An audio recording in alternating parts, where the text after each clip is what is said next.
سب کو نہ پکڑے. دور اگر رہیں گے تو پھر دوری بڑھتی ہے نا, قریب آئیں گے تو پھر اور محبت بڑھے گی. ایک اور سلوات پڑھیے.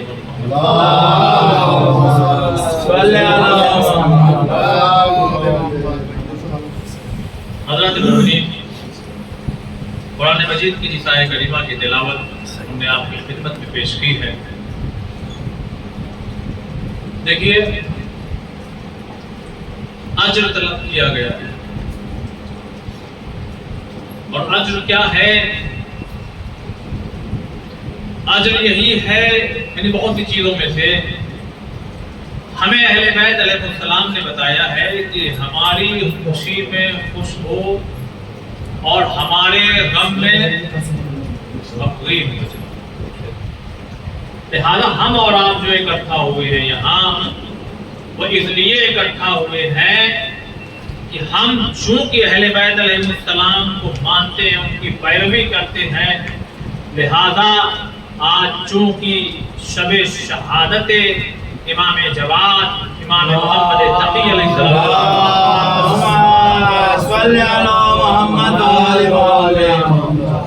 دیکھیے بہت ضروری ہے یہ آپ لوگوں نے جو مجلس اعزا کا اہتمام کیا, خدا برکت دے آپ لوگوں کو. اس کو معمولی مت لیجیے, یہ خدا کی توفیق ہے, یہ شکر کرنا واقعی ہے, بہت دل کی گہرائی سے کہہ رہا ہوں, یہ خدا کی توفیق ہے اور یہ شکر کا مقام ہے. اس لیے کہ اہل بیت کو ہر کوئی نہیں یاد رکھتا, انہیں وہی یاد رکھتا ہے جو ان سے محبت کرتا ہے. اور پھر یہ یاد رکھیے گا, جتنا آپ ان سے قریب ہوتے چلے جائیں گے اتنا ہی زیادہ وہ آپ سے قریب ہوتے چلے جائیں گے. یعنی یہ جو توفیق ملی نا, یہ مجلس ہونا چاہیے. یہ مجلس ہونا چاہیے مطلب کیا؟ یعنی کہیں نہ کہیں آپ اور ہم جڑے تو ہوئے ہیں, لیکن ہماری محبت کا جو معیار ہے وہ اور بڑھتا چلا جا رہا ہے. لہذا خدا نے یہ توفیق دی کہ ہمارے حاجی کا, ہمارے میسنجر کا, ہمارے اس دنیا میں بھیجے ہوئے امام کا. کیوں؟ اس لیے کہ دیکھیے بہت عظیم بات کہنے جا رہا ہوں. امام نے یعنی ائمہ علیہ السلام نے اپنی پوری زندگی شریعت, اسلام, نیکی کی ہدایت, برائی سے روکنے کے اپنی پوری زندگی نشاور کر دی. قید خانے میں رہنا ہو رہ لیں گے, سختیوں میں رہنا ہو رہ لیں گے, کم کھانے کو ملے چلے گا, لیکن جب بات شریعت کی آ جائے, لوگوں کی ہدایت کی آ جائے, تو پھر امام, آپ ہر امام کی زندگی اٹھا کے دیکھ لیجیے, ہر لمحہ امام کی یہ کوشش ہوتی ہے کہ ہم اپنے چاہنے والوں بلکہ تمام انسانوں کی ہدایت ہم کیسے کریں. یعنی امام نے صرف ایسا نہیں کیا کہ جو اہل بیت کے چاہنے والے ہیں بس انہی کے ساتھ کرم, نہیں, ہر کسی کے ساتھ. اور آج ہمارے نوے امام کی یہ شب شہادت, تو آپ دیکھیے, میں آپ لوگوں کو بتاؤں, بہت توجہ سے سنیے گا. امام کی جو ولادت کی تاریخ ہے, میں چاہتا ہوں کہ آپ لوگوں کو اگر نہ یاد ہو تو یاد, دیکھیے ہر چیز نہ یاد کرنے کا کچھ نہ کچھ ٹرک ہوتی ہے کہ کیسے یاد کیا جائے. امام کون سے ہے؟ ولادت ہے 10 تاریخ, یاد رہے گا. دیکھیے بہت آسان طریقہ بتا رہا ہوں. امام کون سے ہیں؟ 9. اب یاد کرنے کے لیے یہ یاد رکھیے کہ ولادت کب ہے ان کی؟ 10 تاریخ. مگر کون سی 10؟ رجب, ماہ رجب المرجب. لیکن کم سے کم اتنا تو یاد رہے گا کہ 9 امام 10 تاریخ کو پیدا ہوئے. تو اب یہ بھی انشاءاللہ آپ کو یاد رہے گا کہ رجب میں پیدا ہوئے. ٹھیک ہے, یعنی یہ یاد رکھیے جس مہینے میں ہمارے پہلے امام پیدا ہوئے اسی مہینے میں ہمارے کون سے امام؟ یہ 9 امام. 9 امام کب پیدا ہوئے؟ ایک بار بولیے. 10 تاریخ. کون؟ رجب کا مہینہ. اب یہ یاد رکھیے, بہت سمپل سا طریقہ بتا رہا ہوں, انشاءاللہ آپ کو یہ بھی یاد رہے گا کہ کتنے سال کے تھے اور کس ہجری میں پیدا ہوئے. آپ نے یہ سمجھ لیا کہ 10 تاریخ کو پیدا ہوئے, مہینہ رجب کا تھا, ہجری کون سی تھی؟ 195, 195. یہی وہ ہمارے امام ہیں جو کم سنی میں شہید کیے گئے، عین جوانی میں شہید کیے گئے، 25 سال کچھ مہینے کی عمر ہے امام کی، لہذا شہادت کی بھی تاریخ یاد کر لیجیے، آخری دل قعدہ ہے یہ کہ ذی الحج کا مہینہ، لیکن 25 سال اگر آپ جوڑیے 195 سے تو شہادت کب بنے گی؟ 220 ہجری۔ دیکھیے 25 سال یاد رکھیے، تو 220 ہجری آپ کو شہادت کی بھی تاریخ یاد رہے گی اس مہینے کی آخری تاریخ کو، اور ولادت اسی بہانے آپ کو یاد ہو جائے گی کہ جب 220 ہجری میں شہادت ہے تو اس کا مطلب یہ ہے کہ 195 میں ولادت ہے۔ صلوات محمد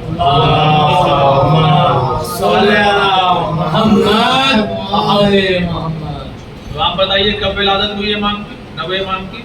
10 تاریخ، پورا بتائیے۔ 10 رجب 195 ہجری میں۔ آپ بتائیے شہادت کب ہوئی ہے مولا کی؟ میں اس لیے پوچھ رہا ہوں، اس لیے نہیں کہ انسان خدا صاحب تو بہت بڑا مجمع نہیں ہے، یاد ہو جائے گا ہم لوگوں کو۔ شہادت کب ہوئی ہے امام کی؟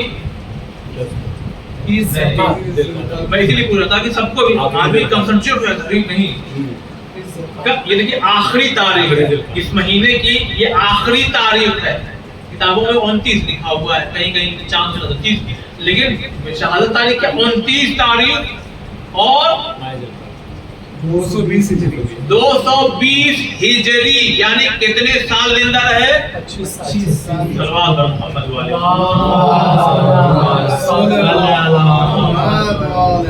پتہ نہیں میری مائیں بہنیں اگر ہیں تو انہیں یاد کریں، اور خاص کر جو بچیاں ہیں، جو بیٹیاں ہیں وہ یاد کریں۔ پھر سے میں اب ان کے لیے دہراتا ہوں، امام کی ولادت اس مہینے کی آخری تاریخ 29 تاریخ، چونکہ نوے امام ہیں میں نے بتایا، تو یہ یاد کیجئے 10 تاریخ رجب کا مہینہ، یعنی 10 رجب سن 195 ہجری کو ولادت ہوئی ہے، اور اس مہینے کی آخری تاریخ اور 220 ہجری میں امام کی شہادت ہوئی ہے۔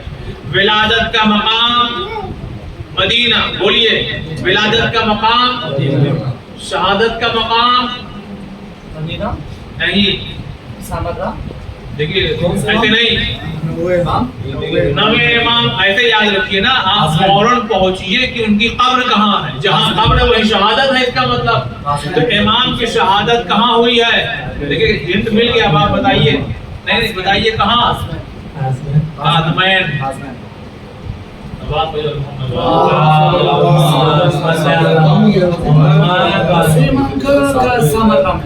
جی دیکھیے میں بتا رہا ہوں، 7ویں امام کا نام چونکہ موسیٰ ہے، نام کیا ہے؟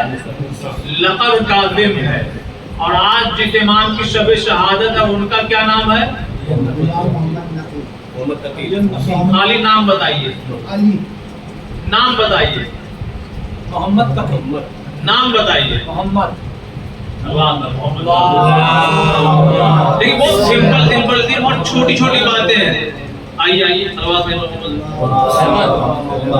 بڑی بڑی بہت سی، ذرا سبھی اگر وہی ہے کہ ساودھانی ہٹی درگھٹنا گھٹی۔ آج جس امام کی شب شہادت ہے نام بتائیے؟ محمد۔ ایک چیز سمجھ میں آیا، ہم لوگ کہتے ہیں امام محمد تقی، تو نام ہے محمد، لقب ہے تقی۔ امام موسی کاظم، نام ہے موسیٰ۔ 10ویں امام کا لقب، اچھا پہلے نام بتائیے، 10ویں امام کا نام آج ہوتا ہے، کیا کچھ آدمی کو یاد ہوتا ہے؟ مجھے معلوم ہے یاد ہے، بھائی شیعوں میں بچوں کو نام ہے جب امام کا نام یاد ہے، آپ مجھے بڑے بڑے کیا نام ہے امام کا؟ علی۔ لقب کیا ہے امام کا؟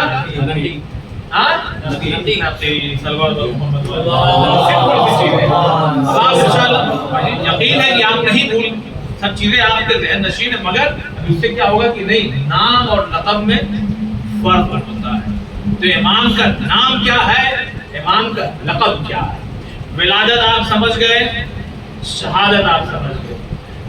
تقریباً جلدی 9 سال کی تقریباً عمر تھی جب اچھا 2 بادشاہ گزرے تھے، بہت توجہ سنیے گا، 2 بادشاہ گزرے ہیں، دونوں بڑے ظالم تھے، بڑا ظلم کیا انہوں نے. ایک بادشاہ کا نام ہے ہارون، اور ایک اور بادشاہ ہے جس کا نام ہے مامون. سوال یہ ہے کہ ہارون کی حکومت پہلے تھی کہ مامون کی تھی؟ کنفیوژن دیکھیے کیا ہوتا ہے. ہارون کی حکومت پہلے تھی ہارون رشید کی مامون کی تھی؟ ہارون رشید کی پہلے تھی اور مامون کی بعد میں تھی. اب مامون کا دور ہے. مامون کے دور میں اس نے طلب کیا امام کو. 9 سال کی عمر. امام کہاں آ گئے؟ بغداد میں آ گئے. کہاں؟ بغداد میں. اب جب امام بغداد میں آ گئے تو امام گھر سے باہر نکلے اور دیکھا کہ کچھ بچے جو ہے وہ کھیل رہے ہیں. بہت توجہ سنیے، کچھ بچے کیا کر رہے ہیں؟ کھیل رہے ہیں. اب امام ان کو دیکھ رہے ہیں. اتنے میں کیا دیکھا کہ بادشاہ کی سواری آ رہی ہے. توجہ چاہیے. دیکھیں دنیاوی بادشاہ کیسے ہوتے ہیں اور اللہ کا بھیجا ہوا ہادی کیسا ہوتا ہے. امام نے دیکھا کہ بادشاہ کی سواری آ رہی ہے تو جیسے ہی سب بچوں نے دیکھا تو سب بھاگ پڑے. کیوں؟ اس لیے کہ بادشاہ آ رہا. یعنی ان کے ذہنوں میں یہ تصور ہے کہ یہ ظالم ہے، یہ جابر ہے، یہ سزا دے سکتا ہے. ان کے جتنے بھی سپاہی یہ کچھ بھی کر سکتے ہیں، لہذا راستہ چھوڑو اور بھاگ چلو. یہ دنیاوی ہے بادشاہ. اور جب اللہ کا ہادی نیشا پور سے گزرتا ہے تو لوگ آ کر کے کھڑے ہو جاتے ہیں اور قلم لے کر کے مولا ایک حدیث بیان کیجیے جسے ہم لکھنا چاہتے ہیں.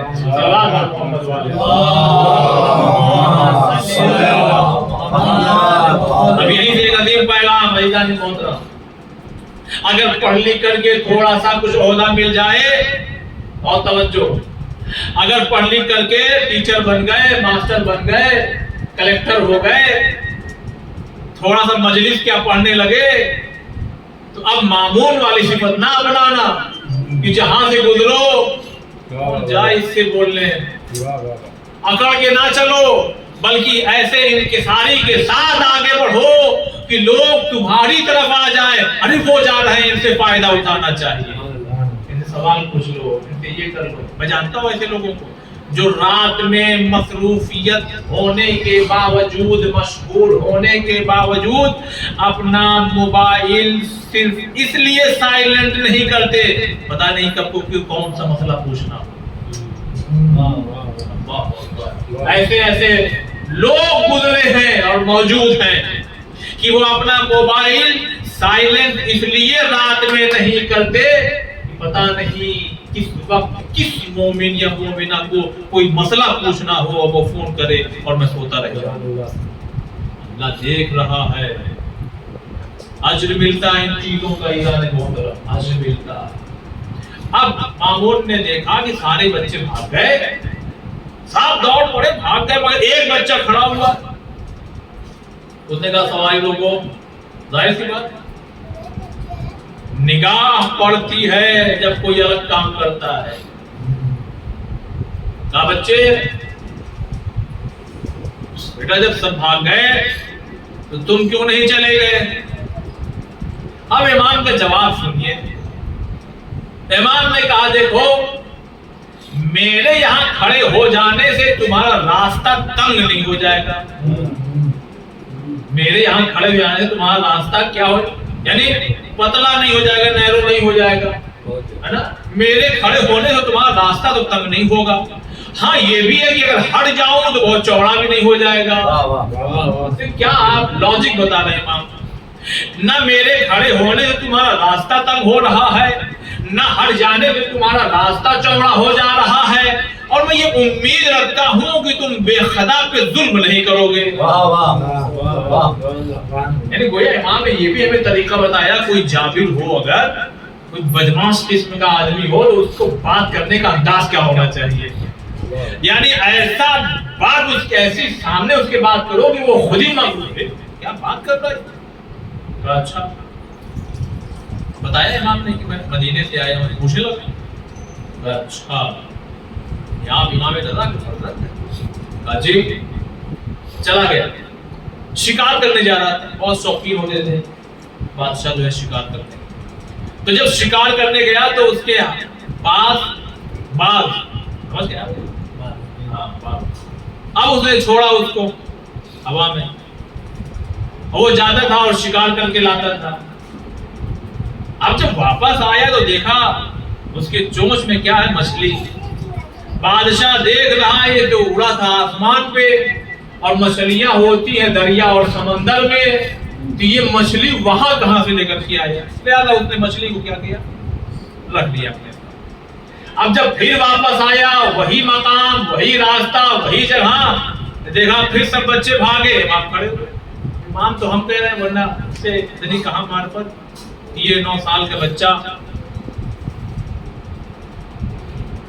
کہا پھر کھڑے ہوئے, کہا اچھا یہ بتائیے میری مٹھی میں کیا ہے؟ یہ بتائیے میری. لوگ ہر دور میں امام کا امتحان لیتے ہیں, کچھ تو جاننے کے لیے پوچھتے ہیں اور کچھ دیکھنے کے لیے کتنا جانتے ہیں. دونوں کے لیے حدیثیں موجود ہیں. اگر جاننے کے لیے پوچھو گے تو ثواب بھی ملے گا, اور اگر الجھنے اور الجھانے کے لیے پوچھو گے تو جاہلوں کی فہرست میں کھڑا کر دیا جائے گا. یہ حدیثوں کا مفہوم پیش کر. ایسے لوگ ہوتے ہیں سماج, وہ جاننے کے لیے نہیں پوچھتے, یا علی بتائیے میرے سر میں بال کتنے ہیں؟ امام نے کہا بتا تو دوں, تصدیق کس سے کروائے گا؟ یعنی گنوائے گا کس سے کہ جو میں نے بتایا وہ صحیح ہے؟ یا علی بتائیے کون سے جانور ہیں جو انڈا دیتے ہیں اور کون سے جانور ہیں جو بچہ دیتے ہیں؟ اب سوال تو سمجھ رہا تھا کہ بہت ٹف ہے. اب یہ رجسٹر منگوانی, بھائی کل آنا پرسوں آنا 1 مہینے بعد آنا, ہم پوری ایک فہرست بنا کر رکھیں گے کہ یہ جانور انڈا دے گا, یہ بچہ دے گا, یہ انڈا دے گا, یہ بچہ دے گا, یہ انڈا دے گا, یہ بچہ دے گا. امام نے ایک لمحے میں سوال کا جواب دے دیا. سوال کیا تھا؟ مولا یہ بتائیے کہ کون سے جانور انڈا دیتے ہیں اور کون سے جانور بچہ دیتے ہیں. امام نے 2 جملے میں سوال کا جواب دے دیا. کہا سنو, جن جانوروں کے کان باہر ہوتے ہیں وہ بچہ دیتے ہیں, جن کے اندر ہوتے ہیں وہ انڈا دیتے ہیں. سلوات پڑھیے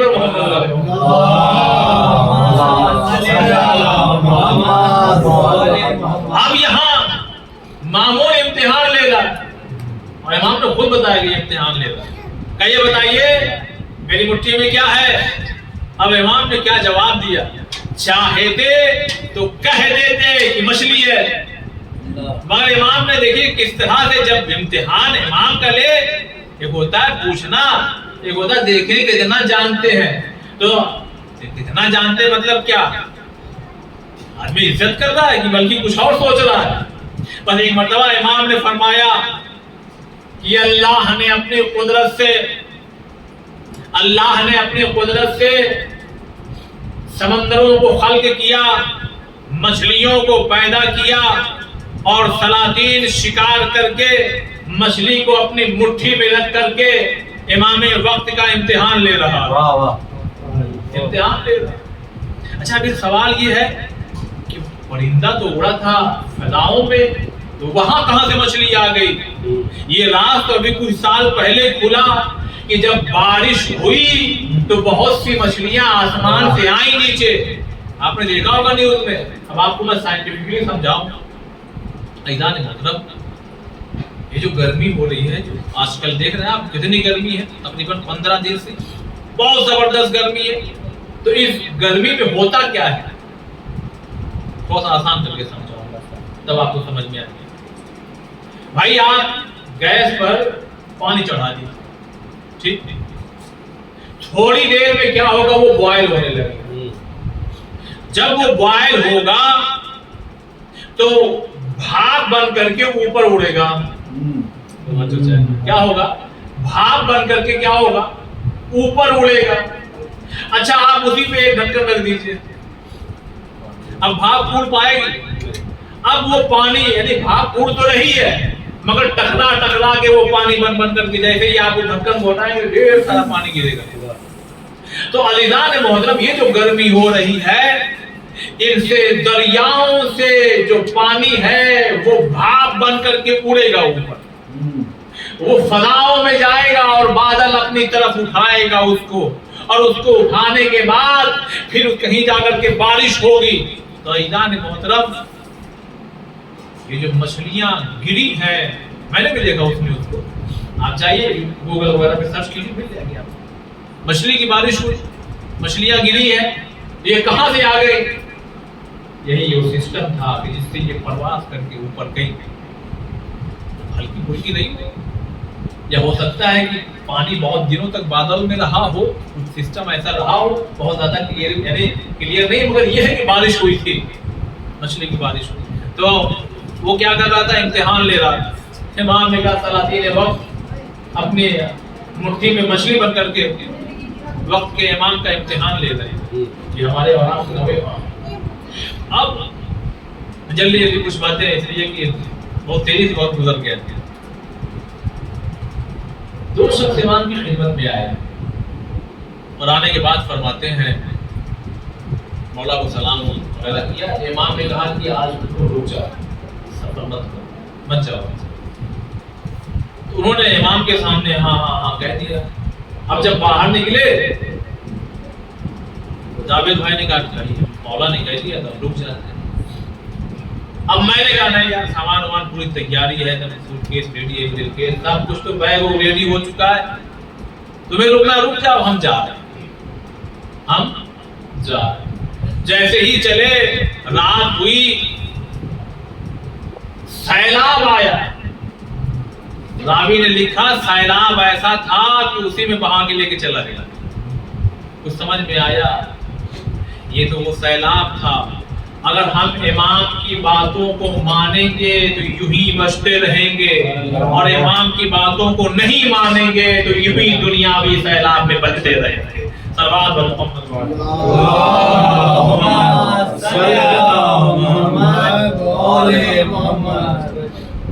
اب کچھ حدیثیں سنیے جو بڑی ہی، جو تو ہر امام کا جملہ بڑا عظیم ہے، مگر امام فرماتے ہیں، کیا بات فرماتے ہیں۔ ہمارے اور آپ کے نوے امام فرماتے ہیں، خداوند عالم جسے جو نعمت دیتا ہے وہ ہمیشہ کے لیے دیتا ہے۔ اب آپ کہیے کہ کیسی بات کر رہے ہیں؟ ارے ہم نے دیکھا حویلیوں کو کھنڈہر میں بدلتے ہوئے، کیسی بات کر رہے ہیں آپ؟ ارے ہم نے دیکھا ہے کہ ان کے پاس ان کے حالات کیا تھے، اور آج ہم دیکھ رہے ہیں کہ یہ بیچارے فاقے میں زندگی گزار رہے ہیں۔ کبھی لوگ ان سے مانگا کرتے تھے اور آج لوگ یہ لوگوں سے مانگ رہے ہیں۔ اب یہ حدیث سن لیجئے، امام فرماتے ہیں اللہ جسے جو نعمت دیتا ہے وہ ہمیشہ کے لیے دیتا ہے۔ تو پھر یہ آپ پھر کہیں گے لیکن ہم تو ان لوگوں کو جانتے ہیں۔ امام نے فرمایا ان نعمتوں کو تب واپس لے لیا جاتا ہے جب یہ غریب اور غربا کو دینا بند کر دیتے ہیں۔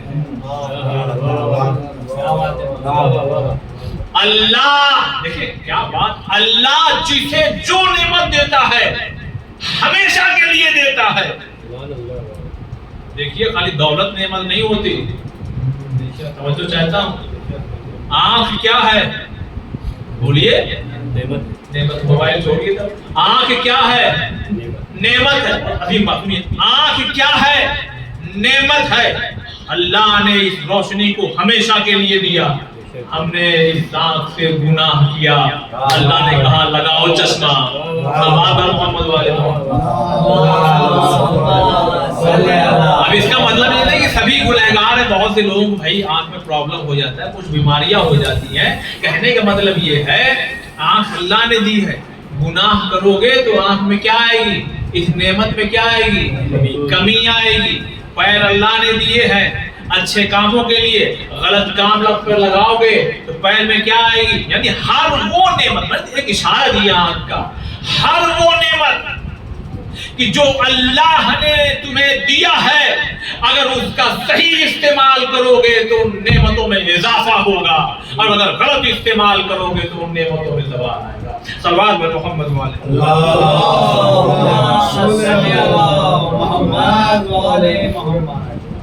ہاں اب دیکھیے کیا ہوتا ہے۔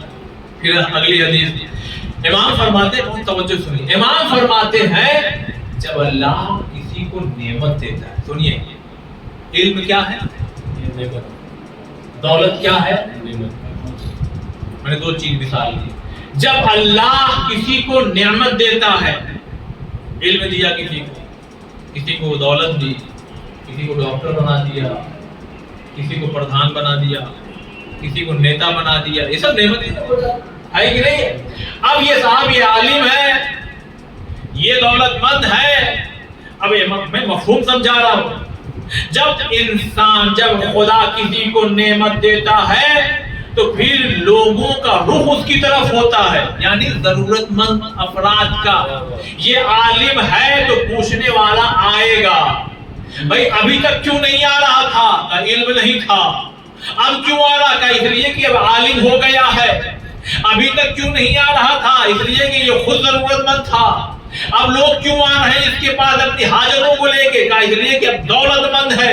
امام فرما رہے ہیں یہ دولت، یہ علم، یہ شہرت، یہ عزت، یہ سب کچھ تمہارے پاس تب تک رکی رہے گی جب تم انہی میں سے لوگوں کو عطا کرتے رہو گے. جیسے ہی تم اپنے ہاتھوں کو روکو گے، اللہ دی ہوئی نعمتوں کو واپس لے لے گا.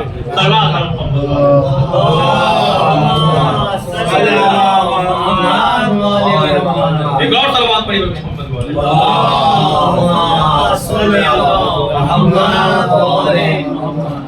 ایک اور حدیث سنیے ہمارے اور آپ کے نبی امام کی. امام فرماتے ہیں جب کسی بندے پر نعمت کا نزول ہوتا ہے، نعمت بہت سی چیزیں دیتا ہے، ہر نعمت، اچھے بیوی کا ہونا نعمت، اولاد نعمت. اب آپ سوچیں کتنی نعمت، یعنی ہم ہر طرف سے نعمتوں سے گھرے ہوئے ہیں. امام کیا فرما رہے ہیں؟ جب کسی بندے پر نعمت کا نزول ہوتا ہے اور وہ اس نعمت سے متاثر ہو کر کے، اللہ بہت جو چاہتا ہوں میں ایک سامنے کی مثال دوں، ایک دم بالکل سامنے کی. انسان کبھی کبھی نا ایسا موبائل خرید لیتا ہے، اس کی اگر 2-4 سال پہلے کی اپنا سوچتا ہے تو وہ سوچتا ہے کہ میں کبھی ایسا موبائل بھی لے سکتا تھا. میں مثال دے رہا ہوں، کوئی ایسی بائک خرید لیتا ہے، کوئی ایسی 4 ویلر خرید لیتا ہے، کوئی ایسا گھر خرید لیتا ہے جس کے بارے میں کبھی کوئی تصور نہیں کرتا کہ میں کیا اس لائق بن سکتا ہوں کہ میں یہ خرید لوں، میں یہ چیز لے لوں. اور جیسے ہی اس کے دل میں یہ خیال آتا، حدیث کے جملے امام فرماتے ہیں کہ جیسے ہی خدا کی عنایت کا خیال اس کے ذہن میں آتا ہے اور یہ صرف دل ہی دل میں یہ کہتا ہے یہ جو کچھ بھی ہے نا یہ سب خدا کا دیا، یہ سب خدا کی عنایتیں ہیں. امام فرماتے ہیں اللہ اس بندے کا شمار ان لوگوں میں کرے گا جو خدا کے شکر کرنے والے بندے ہیں. ابھی کہا نہیں ہے اس نے، صرف اس نے تصور کیا ہے کہ یہ جو کچھ بھی ملا ہے یہ اللہ نے مجھے عطا کیا ہے، یہ اللہ کا کرم ہے، یہ اللہ کا لطف ہے. سوچنے پہ جب تمہارا اور ہمارا شمار اللہ کے شاکرین بندوں میں کیا جا رہا ہے، اگر سجدے میں جا کے کہو شکر للہ تو کیا مقام ہوگا. صلوات پر محمد والے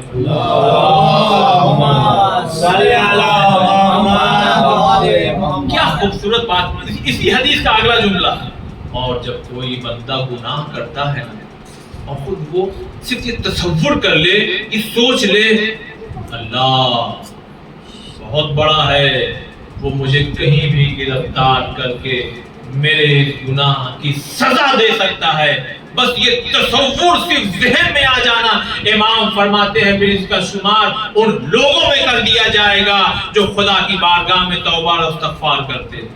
اب یہیں پہ پھر وہ جملہ کہ جب تصور پر تمہارا یہ مقام ہے، اگر گناہوں کے بعد استغفار اور توبہ کر دو تو پھر تمہارا کیا مقام ہے.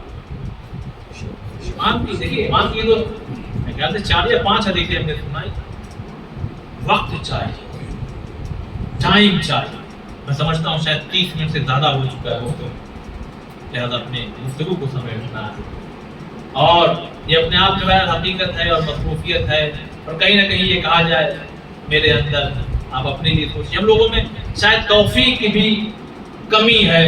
یہ جو خدا کا شکر ہے کہ اتنی توفیق ہوئی کہ ہم لوگ کم سے کم شب شہادت مجلس کر لیتے ہیں، ورنہ کم سے کم 2-3 دن ذکر ہونا چاہیے. مولا کی شان کیا ہے، مولا کا کمال کیا ہے، مولا کا علم کیا ہے، مولا نے زندگی کیسے گزاری، مولا نے ہمارے لیے کیا کہا ہے، مولا نے غریبوں کے لیے کیا کہا ہے، مولا نے کیسے کہا ہے کہ سونا کیسے ہے، اٹھنا کیسے ہے. یہ تمام چیزیں اور خدا کی توفیق رہی اس طرح سلسلہ میں آگے بڑھے گا. لیکن اعزاز محترم، ہمارے 12 اماموں میں یہی ایک امام ایسے ہیں جنہیں سب سے کم عمر ملی. ولادت ہے 195 195 اور شہادت 220 ہجری، یعنی کل ملا کے تقریباً 25 سال کچھ مہینہ امام اس دنیا میں زندہ رہے ہیں۔ معتصم نے امام کو مدینے سے بلوا لیا، 1 سال تک قید خانے میں قید رکھا۔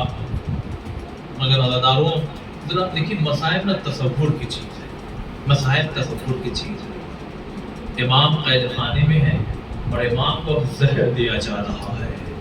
امام کو جب زہر دے دیا گیا نا تو امام اب اس دنیا سے رخصت ہونے والے ہیں۔ عزاداروں محسوس کرنا کہ تمہارے درمیان سے کوئی نہ کوئی مرد مومن اس دنیا سے جب رخصت ہوا ہوگا تو ذرا سوچنا تو صحیح، جب اس کو لگتا ہے کہ میں مر جاؤں گا تو کبھی وہ بیٹے کو بلاتا ہے، اگر بیوی زندہ ہے تو بیوی کو بلاتا ہے، کبھی بیٹی کو بلاتا ہے۔ لیکن حائل غربت امام تقی علیہ السلام کی، امام قید خانے میں ہے، ارے بیٹا امام علی نقی کہاں ہے؟ ارے امام مدینے میں ہے، امام کی زوجہ مدینے میں ہے، امام کی والدہ مدینے میں ہے۔ ارے یہ وہ امام کی جو 25 سال میں زہر دیا گیا۔ ذرا تصور کیجئے گا، امام نقی مدینے میں ہے، اب امام کیسے بتائیں؟ امام اپنی دادی سے یعنی امام تقی کی ماں سے کیسے بتائیں کہ یہ دادی جان آپ کا بیٹا یعنی ہمارا بابا شہید کر دیا گیا؟ ایک مرتبہ آہستہ آہستہ قدم آگے بڑھاتے ہیں، اور میں مظلومی آپ کو یہ بھی بتا دوں کہ امام نقی کی عمر اس وقت تقریباً صرف 6 سال ہے۔ 6 سال کا ایک بچہ اپنی دادی کے پہلو میں آ کے بیٹھ جاتا ہے اور آنے کے بعد کہتا ہے، اے دادی ارے میرا دل بڑا گھبرا رہا ہے۔ کہا بیٹا کیا ہوا؟ کہا یعنی یہ ہوا ہے کہ جو فرشتہ میرے بابا کے پاس رہتا تھا اب وہ فرشتہ میرے پاس آ گیا ہے، مجھے لگتا ہے میرا بابا اس دنیا سے رخصت ہو گیا۔ ماں نے سر و سینہ پیٹ لیا، اے بیٹا ایسا نہ کہو، ارے میرا بیٹا تو ابھی جوان ہے۔ میں کہوں گا نہیں نہیں، ارے قید خانے میں امام کو زہر دیا گیا، امام اس دنیا سے رخصت ہو گئے۔ ہاں عزاداروں تو 2 منٹ کے اور مسائل سنیے۔ بس ایک مرتبہ تاریخ کہتی ہے چونکہ معصوم کو معصوم ہی غسل دے سکتا ہے، معصوم کو معصوم ہی کفن دے سکتا ہے، معصوم کی نماز جنازہ معصوم بس بائے جان امامات۔ ایک مرتبہ امام علی نقی مدینہ سے چلے اور ادھر جیسے ہی کاظمین میں آئے، امام نے غسل دیا، کفن پہنایا، نماز جنازہ پڑھائی۔ میں کہوں گا مولا پردیس میں آپ شہید ہوئے مگر بیٹے نے نماز جنازہ بھی پڑھائی، آپ کو غسل بھی دیا، آپ کو کفن بھی پہنایا، مگر ذرا آئیے کربلا کا میدان۔ ارے 11 محرم کو اسیروں کا قافلہ گزر رہا تھا، امام سجاد کا چہرہ بدلا، زینب نے کہا سجاد ارے یہ تمہارے چہرے کا رنگ کیوں بدل رہا ہے؟ امام نے فرمایا پھوپھی اماں ارے وہ بیٹا کیا کرے جس کے باپ کا جنازہ بے غسل و کفن پڑا ہوا ہے۔ اے پھوپھی اماں میں اتنا مجبور کہ اپنے بابا کو کفن بھی نہ دے۔ اللہ الحمدللہ